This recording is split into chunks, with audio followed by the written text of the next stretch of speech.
hariho disponibilité y'amavuta y'Imana yo kukubohora. Ariko abantu benshi gituma bateba kubohoka, abantu benshi gituma baguma bastragolingana vya bintu nyene bibakurikirana, nuko rimwe na rimwe abantu ne veulent pas lâcher ubuzima bwabo complètement mu maboko y'Imana.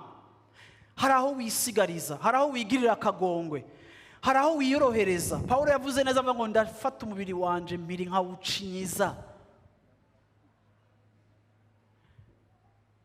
Twese twokubatse ingombi, twese twobaye no mu divorce atagira ukwangana, yaba hatari ahantu mu buzima bwacu twigishijwe tugatozwa natwe kwiyanka, kwicinyiza,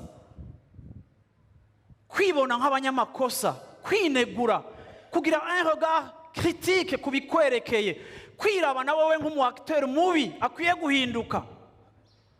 Ntidushobora kuba abadisciple ba Yesu twamatura abantu bari muri justification. On a toujours raison.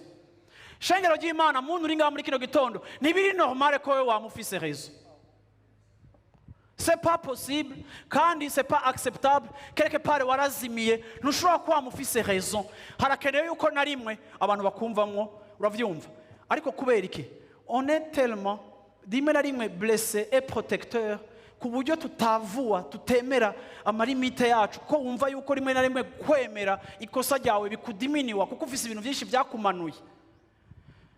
Ariko nimba uri kuraba prisonnier y'ivyakumanuye bikagira gute, urumva ko urakeneye kubohoka.